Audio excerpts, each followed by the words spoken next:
Hello everyone, आज हम बात करेंगे partial molar property and thermodynamics of open system.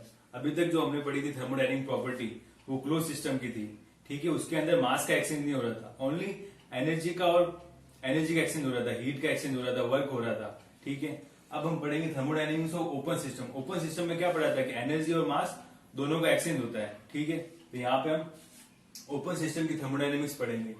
तो the rate of change of state extensive property with the composition of component at constant temperature and pressure and composition of other component called the partial molar property।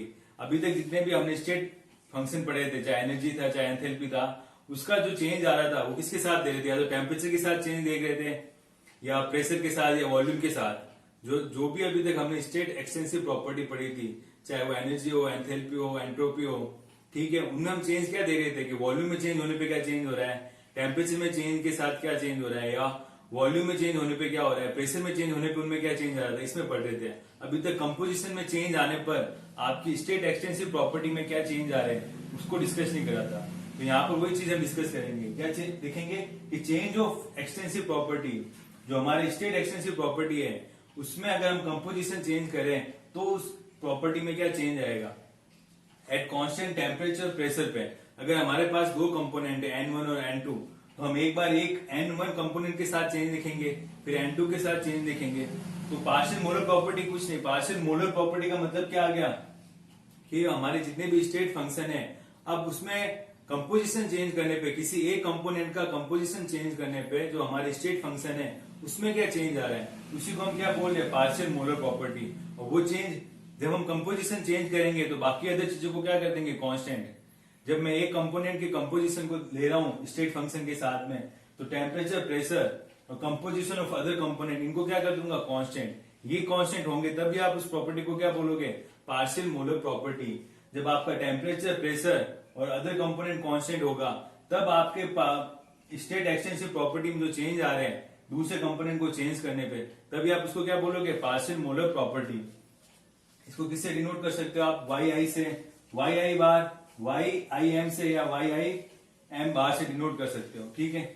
तो अगर आप इस definition को फॉर्मूले में देखो तो ये हो जाएगा, ये आपका कोई स्टेट फंक्शन है वाई, इसमें change with respect to change in composition of component, one component. ये आपका स्टेट एक्सटेंसिव प्रॉपर्टी कोई, इसमें चेंज कब, जब आप कंपोजिशन चेंज कर रहे हो किसी एक कंपोनेंट का, ठीक है। तो change in the state extensive property with the change in composition of one component eight constant temperature, pressure and composition of other component, ठीक है। तो इसकी डेफिनेशन का ये फॉर्मूला आ गया पूरा कि आपका जो स्टेट फंक्शन है वाई, आपका क्या है, यहाँ पे एक स्टेट फंक्शन है कोई, तो स्टेट फंक्शन में चेंज कब, जब कंपोजिशन चेंज करने पर, किसी एक कंपोनेंट का कंपोजिशन चेंज करने पर आपके स्टेट फंक्शन में क्या चेंज आ रहा है, उसी को हम क्या बोल रहे हैं, पार्शियल मोलर प्रॉपर्टी। कब, एट कांस्टेंट टेम्परेचर, प्रेशर और कंपोजिशन ऑफ अदर कंपोनेंट, ठीक है। इसी को हम क्या बोलेंगे, पार्शियल मोलर प्रॉपर्टी। तो हमारे पार्शियल मोलर एनर्जी हो जाएगी, तो पार्शियल मोलर एनर्जी का क्या हो जाएगा expression, energy upon composition of N1 component eight constant temperature, pressure और N2। क्या ध्यान रखना है, क्या हो जाएगा, एनर्जी आई एम बार, इसका सिंबल क्या हो जाएगा, एनर्जी आई एम बार बोल देंगे इसको। कब है, कांस्टेंट टेम्परेचर पर। आपकी जितने भी स्टेट फंक्शन है आप उनको पार्शियल मोलर प्रॉपर्टी कब बोलोगे, एट कांस्टेंट टेम्परेचर और प्रेशर पर। उसकी कंपोजिशन में चेंज आने पे उसमें क्या चेंज आ रहा है, तभी आप उसको क्या बोलोगे, पार्शियल मोलर प्रॉपर्टी। अगर यहाँ पे टेम्परेचर, वॉल्यूम आ गया तो भी वो आपकी पार्शियल मोलर प्रॉपर्टी नहीं होगी। इसी तरह पार्शियल मोलर एंथैल्पी हो जाएगी, तो एंथैल्पी में change with respect to change in composition at constant temperature, pressure and N2, ठीक है। N2 आपका क्या है, कंपोनेंट नंबर 2 है, N1 क्या है, कंपोनेंट 1 है। इसी तरह पार्शियल मोलर फ्री एनर्जी हो जाएगी delta G upon delta N, change in composition, change in free energy with respect to change in composition at constant temperature, pressure and mole क्या, component second. इसी तरह partial molar entropy हो जाएगी delta S upon delta N, change in entropy with respect to change in composition at constant temperature, pressure and component second. किससे denote करेंगे, ऐसा ही हम बार से, ठीक है। तो ये आपकी क्या हो जाएगी, पार्शियल मोलर प्रॉपर्टी हो जाएगी सारी। इसी तरह दो प्रॉपर्टी और है, पार्शियल मोलर वॉल्यूम और पार्शियल मोलर, दो प्रॉपर्टी और कौन सी हो जाएगी आपकी,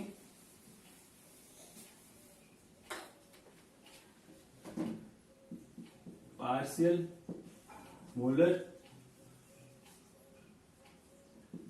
गिब्स हेल्महोल्ट्ज, यानी आपका वर्क फंक्शन क्या हो जाएगा, del A upon del N1 at constant temperature pressure और सेकंड कंपोनेंट इक्वल टू, इसको कैसे रिप्रेजेंट कर देंगे, AIM बार से। इसी तरह क्या आएगा, partial molar volume del V upon del N1 constant temperature pressure and N2 VIM bar. तो आपकी जो पार्शियल मोलर प्रॉपर्टी वो क्या है, इंटेंसिव प्रॉपर्टी है। इंटेंसिव प्रॉपर्टी में हमने क्या बोला था, अगर किसी भी फंक्शन के आगे या किसी भी यूनिट के आगे आप पर मोल पर केजी पर ग्राम या पर यूनिट वॉल्यूम लगा दो तो आपकी इंटेंसिव बन जाएगी।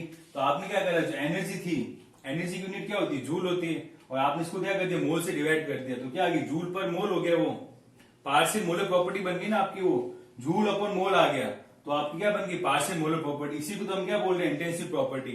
आपने क्या करा, एनर्जी क्या थी आपकी, एक्सटेंसिव प्रॉपर्टी थी, इसको आपने मोल से डिवाइड कर दिया, तो वो क्या बन गया आपकी इंटेंसिव प्रॉपर्टी। तो जितनी भी पार्शियल मोलर प्रॉपर्टी वो सब क्या है, आपकी इंटेंसिव प्रॉपर्टी है। ठीक है, इंटेंसिव कैसे बनी, आपको आगे हो गया समझ में कि क्या थी, एनर्जी आपकी, एनर्जी एंथैल्पी सब क्या थे आपके, एक्सटेंसिव प्रॉपर्टी थी। जैसे आपने इनको कंपोजिशन से डिवाइड करा, इनके मोल से डिवाइड करा कंपोनेंट के, तो वो आपकी किस में कन्वर्ट हो गई, इंटेंसिव प्रॉपर्टी में कन्वर्ट हो गई। अब ध्यान क्या रखना है आपको, पार्शियल वॉल्यूम तो एग्जिस्ट करता है, पार्शियल वॉल्यूम एग्जिस्ट करता है, लेकिन पार्शियल टेम्परेचर और प्रेशर एग्जिस्ट नहीं करता। क्यों, क्योंकि पार्शियल टेम्परेचर और प्रेशर आपके क्या थे, इंटेंसिव प्रॉपर्टी थी। ठीक है ना, इसलिए वो एग्जिस्ट नहीं करते। इंटेंसिव अपॉन क्या हो जाएगा, एक्सटेंसिव, आपका इंटेंसिव रिजल्ट नहीं आएगा। वॉल्यूम क्या था आपका, एक्सटेंसिव, तो एक्सटेंसिव अपॉन एक्सटेंसिव क्या आ गया, इंटेंसिव आ गया।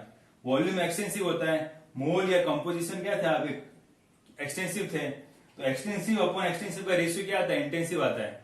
लेकिन प्रेशर और टेम्परेचर आपके क्या इंटेंसिव प्रॉपर्टी है, तो इंटेंसिव प्रॉपर्टी का आप वो पार्शियल टेम्परेचर और पार्शियल प्रेशर एग्जिस्ट नहीं करता, और लेकिन पार्शियल वॉल्यूम एग्जिस्ट करता है। तो ठीक है, आप यहाँ लिख सकते हो, partial temperature and pressure does not exist, यानी कि TIM बार एंड PIM बार ये आपके क्या एग्जिस्ट नहीं करते। ठीक है, पार्शियल वॉल्यूम एग्जिस्ट करता है, क्योंकि वॉल्यूम आपका क्या एक्सटेंसिव है, तो एक्सटेंसिव अपॉन एक्सटेंसिव करेंगे, मोल से डिवाइड करेंगे, तो इसकी पार्शियल मोलर प्रॉपर्टी आ जाएगी, यानी इंटेंसिव रिजल्ट आ जाएगा। लेकिन ये खुद इंटेंसिव है, तो इसलिए इसका पार्शियल मोलर प्रॉपर्टी आएगी नहीं। टेम्परेचर को और प्रेशर मोल से इंडिपेंडेंट होते हैं। कल भी हमने पढ़ा था कि जो टेम्परेचर और प्रेशर होते हैं, मोल, नंबर ऑफ मोल और मोल फ्रैक्शन से क्या होते हैं, इंडिपेंडेंट होते हैं। तभी तो हमारे डेल्टा H मिक्सिंग और डेल्टा V मिक्सिंग क्या आ गए थे, हमारे जीरो आ गए थे, क्योंकि हम वहां पे क्या कर रहे थे, मोल को प्रेशर के साथ डिफरेंशिएट कर रहे थे या मोल को टेम्परेचर के साथ डिफरेंशिएट कर रहे थे। तो टेम्परेचर, मोल चेंज करने पे टेम्परेचर भी चेंज नहीं होगा, या मोल चेंज करने पे आपके प्रेशर भी चेंज नहीं होगा। मोल मतलब कंपोजिशन चेंज करने पे, उसका जो कंपोनेंट 1 और कंपोनेंट 2 ले रहे हैं हम, उसके मोल चेंज कर दें, या उसका मास कम ज्यादा करने पर उसका टेम्परेचर थोड़ा चेंज हो जाएगा। ठीक है, बात समझ में आ रही है आपको। 1 लीटर पानी वो भी 100 डिग्री सेंटीग्रेड पे बॉईल होगा, 10 लीटर होगा वो भी 100 डिग्री सेंटीग्रेड पे ही होगा। तो टेम्परेचर आपकी इंटेंसिव प्रॉपर्टी है, उसकी कंपोजिशन पे, मास पे वो डिपेंड नहीं कर रहा है। ठीक है ना, इस वजह से आपने क्या बोला, टेम्परेचर और प्रेशर आपके क्या होंगे, पार्शियल मोलर प्रॉपर्टी में नहीं आते हैं। ठीक है, अब आगे देखते हैं।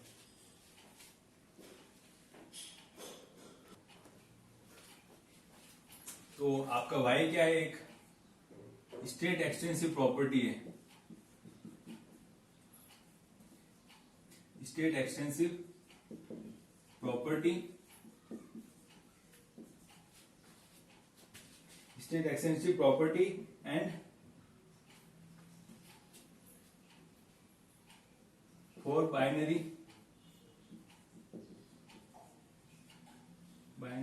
सिस्टम। बाइनरी सिस्टम का मतलब यहां पे क्या है, depends upon two component. Binary system में क्या होते हैं, टू कंपोनेंट,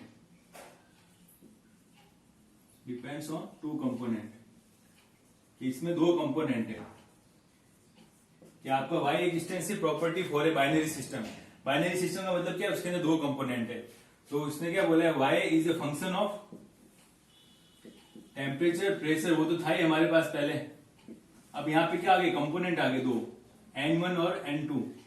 ठीक है, तो y आपका क्या है, एक स्टेट फंक्शन है, एक state property which is function of temperature, pressure, N1 and N2।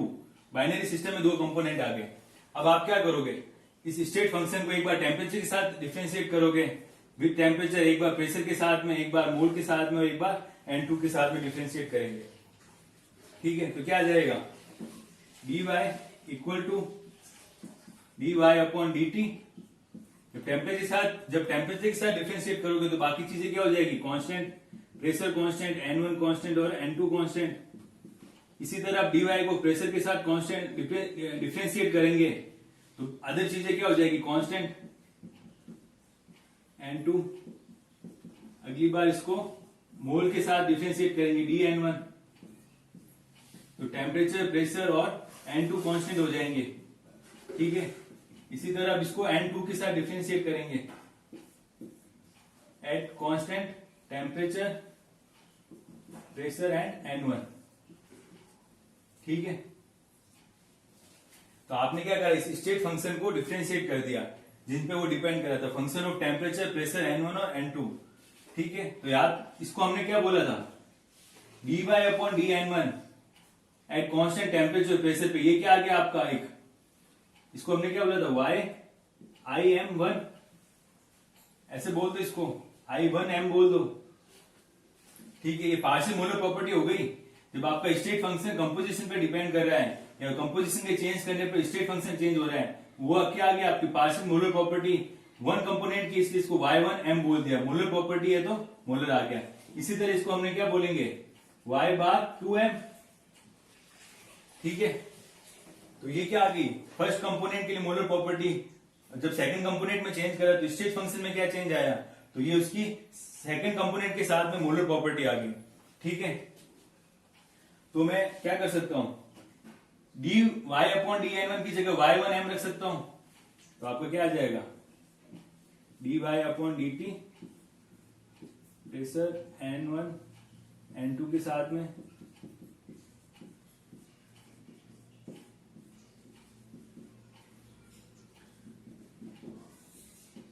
ठीक है। अब dy अपॉन dN1 की जगह क्या रख सकता हूं, ये y1m dN1। ठीक है,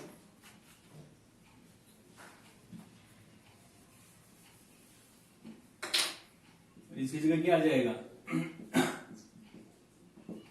dN2। ये क्या था आपका y1m, ये क्या था आपका y2m। ठीक है, तो आपने क्या करा, इनकी जगह ये रख दिया, रख सकते हैं।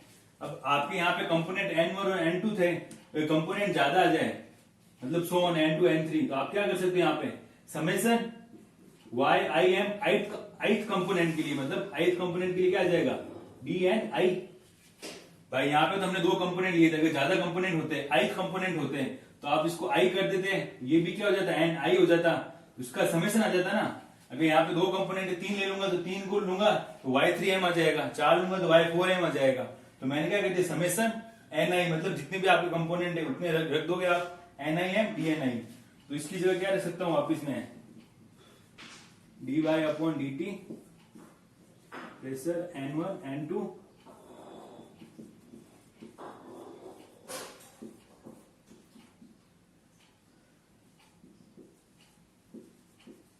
यहाँ पे क्या आ जाएगा आपका, समेशन yim बार dni।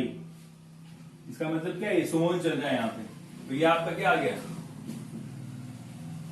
तो आपने क्या करा, एक आपका स्टेट फंक्शन था, उसको आपने जो function of temperature, pressure and composition, तो आप उसको कैसे डिफरेंशिएट करोगे, इस फॉर्म में आपको क्या करना है, रिप्रेजेंट करना है। ये अभी तक जो हमने पढ़ा था स्टेट फंक्शन थे, वो ओपन सिस्टम के नहीं थे, क्लोज सिस्टम के थे। तो क्लोज सिस्टम में क्या नहीं आ रहे थे, मोल नहीं आ रहे थे।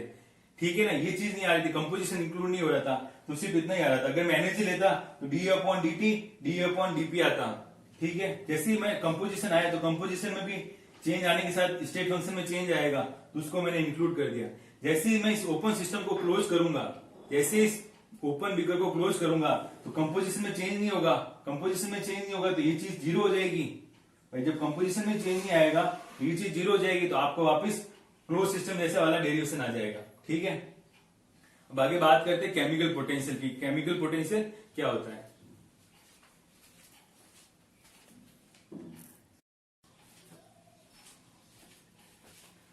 तो केमिकल पोटेंशियल क्या है? पार्शियल मोलर फ्री एनर्जी को ही हम क्या कह रहे हैं? Chemical potential.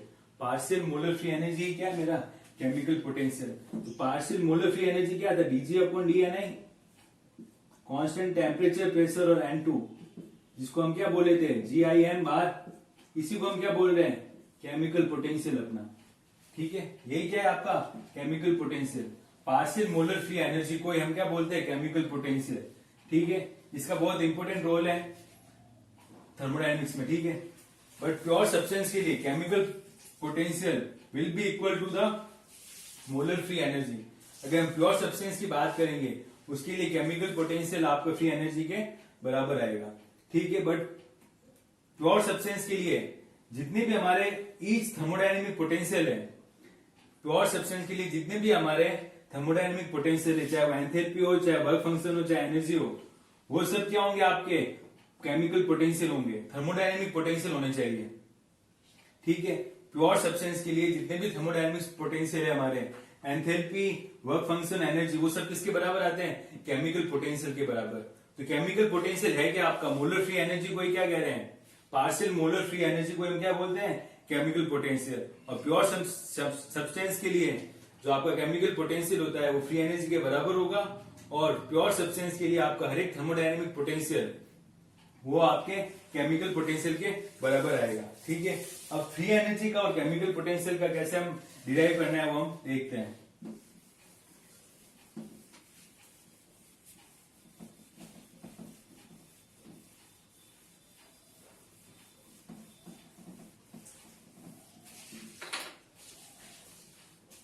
और binary system,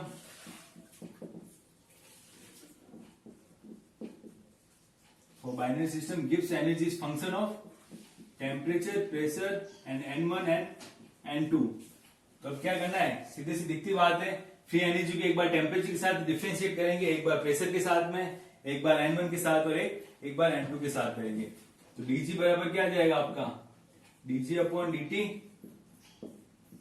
constant pressure N1 और N2 के साथ, एक बार प्रेशर के साथ करेंगे इसको, टेम्परेचर N1 और N2, और एक बार dg upon dN1, temperature, pressure और N2, इसी तरह dg upon N2, temperature, pressure और N1। ठीक है, अब dg अपॉन dN1 को हम क्या बोल रहे थे? GI1 या G1M, फर्स्ट कंपोनेंट के लिए पार्शियल मोलर प्रॉपर्टी, और ये क्या हो जाएगा? G2M। ठीक है, तो हम क्या रख सकते हैं ये, और इसको मैं क्या बोल सकता हूं? μ1 बोल दूं, μ1M। भाई मोलर फ्री एनर्जी को तो आप क्या बोल रहे हो? Chemical potential. और G2 को क्या बोल दूंगा? μ2M। ठीक है, बोल सकता हूं ना भाई, पार्शियल मोलर फ्री एनर्जी को तो हम क्या कह रहे हैं? Chemical potential. तो आपको क्या करना है? dg अपॉन dN1 की जगह क्या रखना है? μ1M। तो क्या आ जाएगा?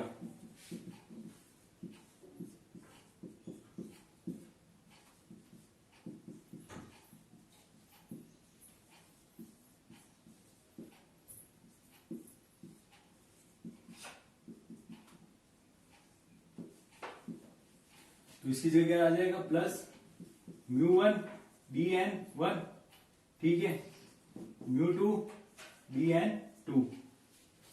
ठीक है, ये आ गया। अब वही चीज है, अगर आपके कंपोनेंट ज्यादा होते हैं तो केमिकल पोटेंशियल भी उतने ज्यादा आते हैं, μ1 μ2 μ3। तो इसकी जगह आगे क्या लिख सकते हैं हम?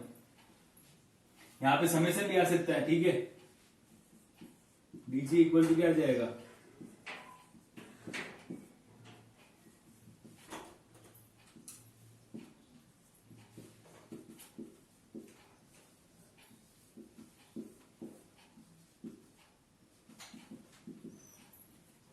ठीक है, समेशन म्यू आई और dN i, ये भी इक्वेशन आ जाती है आपके, अगर आगे कंपोनेंट और होते हैं आपके पास N1 N2 N3। ठीक है, तो ये किसके लिए? ओपन सिस्टम के लिए। अगर जैसे आप इसको क्लोज करोगे, क्लोज सिस्टम करते क्या हो जाएगा? ये जीरो हो जाएगा भाई। जैसे आपने क्लोज सिस्टम करा तो कंपोजिशन में चेंज आएगा नहीं, मास में चेंज नहीं आएगा, तो ये सब क्या हो जाएगा, आपका केमिकल पोटेंशियल क्या हो जाएगा, जीरो हो जाएगा। तो आगे क्या करते हैं,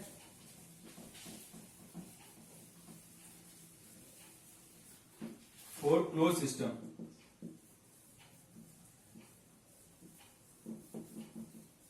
क्लोज सिस्टम के लिए क्या हो जाएगा, जो आपका μ1 इज इक्वल टू μ2 क्या हो जाएगा, जीरो। ये यहाँ पे जीरो हो गया, तो आपका dg किसके बराबर आ जाएगा, dg इसके बराबर ही आएगा, dg upon dt, pressure N1 और N2 plus dg upon dp, temperature N1 N2 plus ये क्या जीरो हो गया आपका, ठीक है। बट हमें पता है, but according to fundamental thermodynamics, जो हमने फंडामेंटल थर्मोडायनेमिक इक्वेशन पढ़ी थी क्लोज सिस्टम की,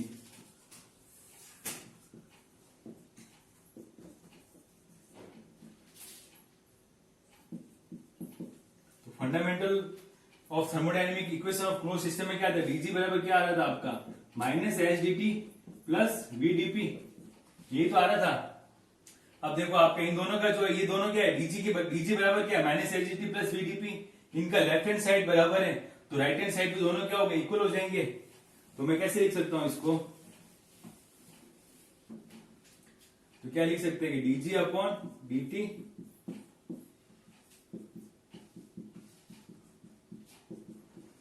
डीजी अपॉन डीपी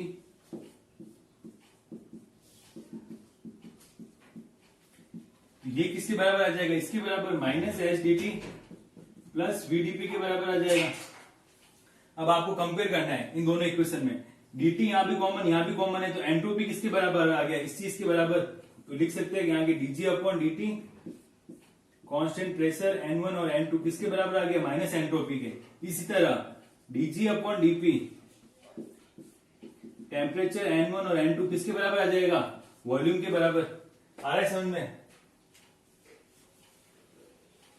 कि भाई यहाँ पे भी अब दोनों को कंपेयर करा है आपने इस इक्वेशन को कि dt यहाँ कॉमन है, तो एंट्रोपी किसके बराबर आ गया, इस चीज के बराबर। यहाँ पे dp और dp कॉमन है, तो वॉल्यूम किसके बराबर आ गया इसके बराबर आ गया, है ना। तो अब आपको क्या करना है, तो आप क्या कर सकते हो, dg अपॉन dt की जगह माइनस एंट्रोपी ले सकते हो, और dg अपॉन dp की जगह वॉल्यूम रख सकते हो इस इक्वेशन के अंदर, जो आपने पिछली इक्वेशन लिखी थी जहां पे summation mu I D N one आया था, ठीक है। तो आप इसको लिखेंगे तो क्या हो जाएगा ये, तो क्या आ जाएगा आपका dg इक्वल टू जो वाली इक्वेशन थी आपकी, dg upon dt pressure N1 N2 dt plus dg upon dp temperature N1 N2 plus summation mu I D N I, जो ये इक्वेशन लिखी थी। यहाँ पे आपको क्या रखना है, dg अपॉन dt की जगह क्या रखोगे, entropy minus H D T, ठीक है, और dg अपॉन dp की जगह क्या रखोगे, वॉल्यूम vdp, और प्लस क्या आ गया आपका summation mu I D N I. तो आपने ये क्या करा, क्लोज सिस्टम के लिए आपने फंडामेंटल थर्मोडायनेमिक इक्वेशन बना दी। ये क्या आ गई, सॉरी ओपन सिस्टम के लिए क्या आ गई, ये ओपन सिस्टम की आपकी फंडामेंटल थर्मोडायनेमिक इक्वेशन आ गई।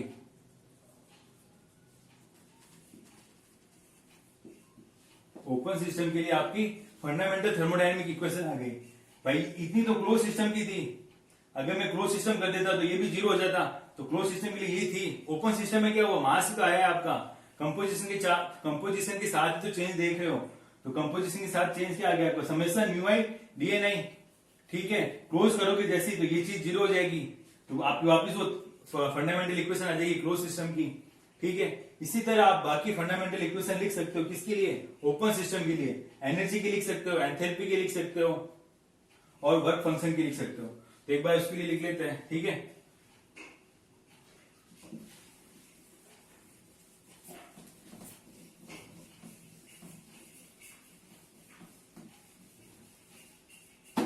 क्या आ जाएगी, fundamental equation of open system. Fundamental thermodynamic equation है, ठीक है, ओपन सिस्टम के लिए। तो क्या था अपना डीई, क्लोज सिस्टम के लिए क्या थी टीडीएस माइनस पीडीवी। अब ओपन सिस्टम की बात करेंगे तो आपको क्या करना है, कंपोजिशन ही तो चेंज करना है, डीएनआई, ठीक है। यहाँ पे प्योर सब्सटेंस की बात करेंगे तो प्योर सब्सटेंस के लिए इस थर्मोडायनेमिक पोटेंशियल किसके बराबर आ रहा है, केमिकल पोटेंशियल के बराबर। इसी तरह एंथैल्पी की इक्वेशन क्या जाएगी, TDS plus VDP plus summation mu I DNI. DG की हमने अभी बनाई है, minus H D T plus VDP plus summation mu I DNI. और डी ए की क्या जाएगी, minus H D T minus का PDB plus summation mu I DNI. तो ये आपकी फर्स्ट, सेकेंड, थर्ड और फोर्थ 4 फंडामेंटल थर्मोडायनेमिक इक्वेशन आ गई, किसके लिए, ओपन सिस्टम के लिए।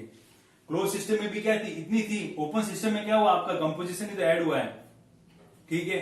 अब जैसे हमने क्लोज सिस्टम के लिए फंडामेंटल थर्मोडायनेमिक्स के लिए मैक्सवेल लिखी थी, यानी कि उसकी फंडामेंटल इक्वेशन लिखी थी, फिर मैक्सवेल लिखी थी और फिर अल्टरनेट मैक्सवेल लिखी थी, इसी तरह आपको यहां पे लिखनी है। तो पहला हमने क्या लिखा था, एप्लीकेशन ऑफ थर्मोडायनेमिक इक्वेशन।